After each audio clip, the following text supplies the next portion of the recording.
Assalamualaikum dan salam sejahtera. Saya Siti Nurdiati Zaidi dalam Dunia 11 Pagi.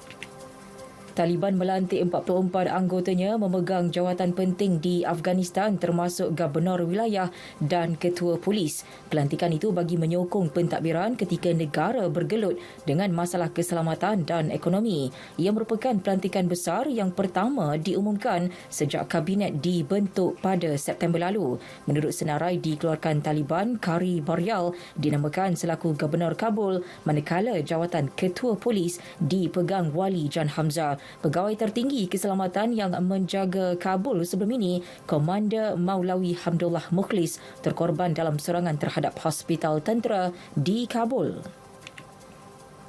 Tentera Iran mengadakan latihan ketenteraan melibatkan aset-aset penting di Selat Hormuz berdekatan lokasi berlakunya konflik dengan Amerika Syarikat. Selat Hormuz merupakan titik pertemuan untuk penghantaran minyak global. Menurut jurucakap tentera Laksamana Mahmud Musavi, latihan itu merupakan amaran serius kepada musuh dan pihak yang berniat jahat terhadap Iran. Sebelum ini, Kor Pengawal Revolusi Elit mengumumkan kejayaan menggagalkan percubaan tentera Laut Amerika merampas kapal minyak di Laut Oman. Namun Amerika menafikan dan mendakwa perkara sebaliknya berlaku. Washington mengutuk sekeras-kerasnya serangan yang menyasarkan Perdana Menteri Iraq Mustafa Al-Kadhimi. Presiden Joe Biden menegaskan White House akan membantu pasukan keselamatan Iraq mengenal pasti pihak yang bertanggungjawab. Biden turut mengarahkan pasukan keselamatan Amerika menawarkan bantuan yang sesuai bagi membantu mencari dalang kejadian. Semalam, Perdana Menteri Iraq Mustafa Al-Kadhimi terselamat ketika sebuah drone dipenuhi bahan letupan melancarkan serangan terhadap kediamannya di Baghdad. Sementara itu, Britain menerusi Perdana Menterinya Boris Johnson senada dengan Biden. Pemimpin Britain itu menegaskan United Kingdom menyokong sepenuhnya Iraq. Beliau menyifatkan usaha Iraq membentuk kerajaan selepas pilihan raya adalah demi kestabilan jangka panjang negara.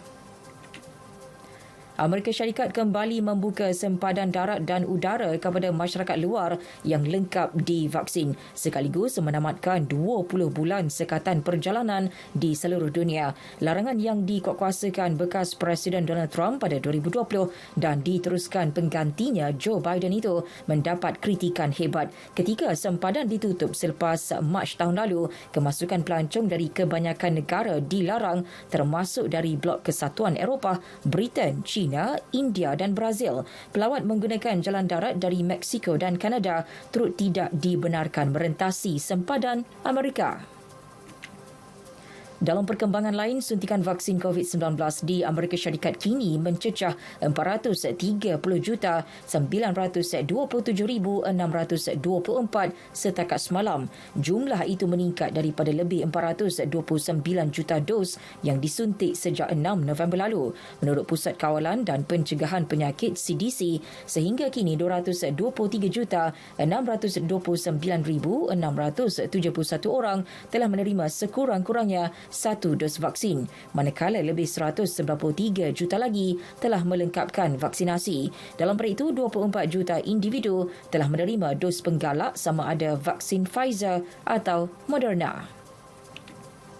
Australia akan mula memberikan suntikan vaksin penggalak COVID-19 Pfizer hari ini. Menurut Menteri Kesihatan Persekutuan Greg Hunt, sebanyak 173,000 dos penggalak telah diberi kepada warga emas dan petugas kesihatan sebelum diperluas kepada individu berumur 18 tahun dan ke atas yang telah vaksinasi sejak 6 bulan lalu. Program suntikan dos penggalak bermula baik di tengah-tengah kesedaran orang ramai untuk mendapatkan vaksin yang kian meningkat. Sukan bola sepak Liga Perdana Inggeris, West Ham menewaskan Liverpool 3-2 sekaligus meleburkan rekod tanpa kalah dalam semua perlawanan melibatkan pasukan Jurgen Klopp. Dalam aksi di Stadium London, tuan rumah mendahului menerusi jaringan sendiri penjaga gol The Reds Alisson Becker. Dua lagi jaringan West Ham disumbangkan Pablo Fornal dan Kurt Zouma. Keputusan lain, Leeds United terikat satu sama dengan Leicester City. Everton pula seri tanpa jaringan dengan Tottenham. Sekian berita yang disunting oleh Muhammad Khairi Khalid dari Pusat Berita RTM. Terus patuhi SOP dan amalkan norma baharu. Assalamualaikum dan salam sejahtera.